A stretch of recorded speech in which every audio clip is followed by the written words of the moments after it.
Rebels fans, it is I, Andy Gutьерrez, walking you through your weekly 200 square foot tour of the Lucasfilm headquarters. This week, Kánán and Ezra returned to Lothal and uncovered a game-changing secret. And now it's time to peel back the proverbial curtain and show you how it all came together. This is Rebels Recon.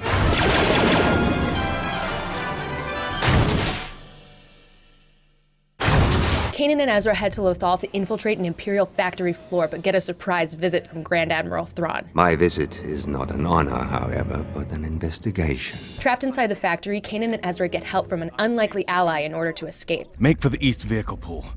You'll find a walker there you can escape in. After safely fighting their way out, the rebels learn the data they stole contains blueprints to a mysterious new ship. Looks like some new kind of TIE interceptor, but this one has shields.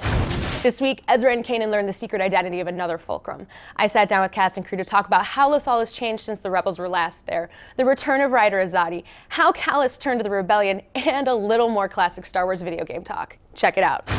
In An Inside Man, we return to Lothal for the first time, and it seems like the Empire's gained a larger foothold. What can you tell us about what's been going on here? This is something that's kind of been increasing over the course of the entire galaxy. We're trying to show how things are changing and getting worse everywhere. The oppression of the Empire is getting worse and worse and worse. It's really become a war factory at this point. They've dropped all pretense of being there to help you, and the needs of the Imperial war machine have been amped up. It's just this big factory belching out smoke and producing AT-ATs and TIE fighters and whatever the Empire needs. We also haven't seen Sumar since his farm was taken away in season 1. How did he end up in this Imperial facility? Oh, poor Sumar. The Empire has basically made life for everyone there really difficult. You have to make a living, right? So if the only thing you can do is work for the Empire in this factory that they've built, that's kind of what he has to do. Right now, your biggest service to the Empire, if you're not a soldier, is just a cog in the machine, and that's what Sumar is doing. One of the points of inspiration for this was actually taking a look at the dehumanized factory workers in THX 1138. You become a number, you become the faceless, you don't have any individuality, and all that matters is that you're making machines. This is also the first time we've seen Ryder in a while. Has he been leading an underground resistance on the planet? Yeah, he's really trying to build a resistance. When the rebels left, there was really very little. He's been a very busy man. He's the mole for the rebels, if you will, on Lothal, so he's trying to get any information, any intel, just any sort of inkling of what the Empire is up to, whether it be small or huge. It's also becoming clear that the rebels have an ally in Imperial ranks. What can you tell us about that? No, it's funny. It's like you can't be too obvious with these things, apparently. There's a dramatic irony in it. It's like, did we know people were going to figure out it was Kallus? Yeah, we kind of figured. But the fan community is such that unless it's super obvious, there's always going to be a point of counterpoint and debate about it. This is something we've been working towards for a few seasons, and that is showing that, yeah, absolutely there would be people in the Empire who were spies. What's awesome is we've been able to show how a character who you really think is evil is, well, maybe not as evil as you might think.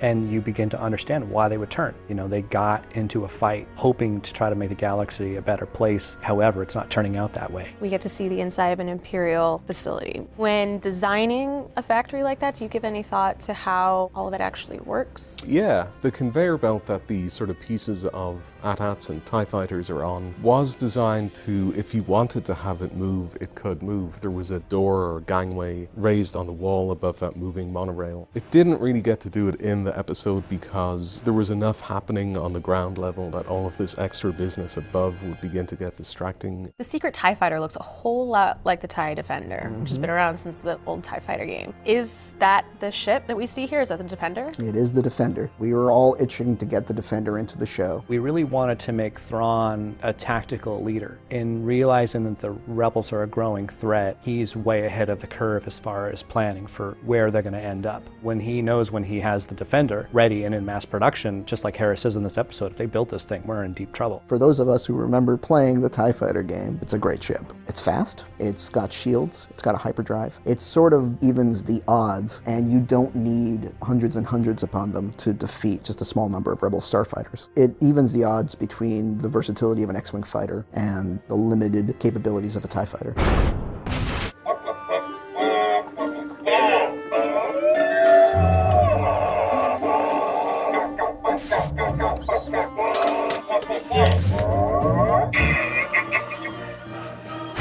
Pablo Idalgo.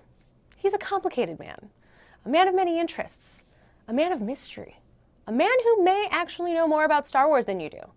So let's go talk to Lucasfilm's own inside man about the wars taking place in the stars. The Star Wars, if you will.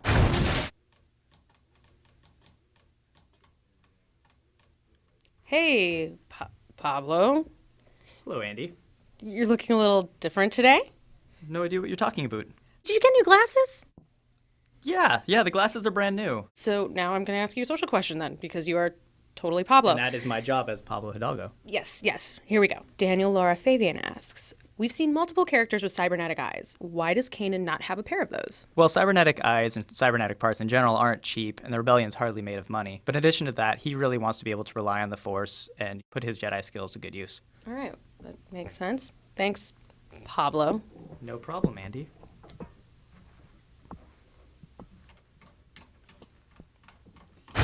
Have more questions about an inside man or any other Rebels questions you want answered?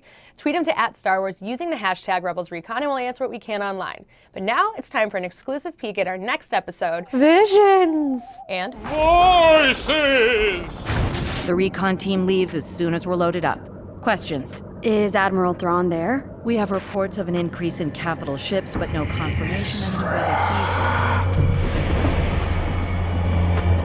he's Ezra, what is it?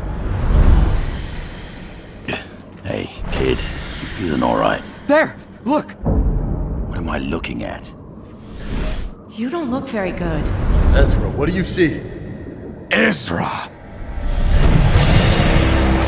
thanks for watching Rebels Recon. We'll be back next week with a brand new episode. But in the meantime, check out the episode guide for an inside man on StarWars.com on Monday. And if you haven't already, like the video, subscribe to the channel, and download the Star Wars app.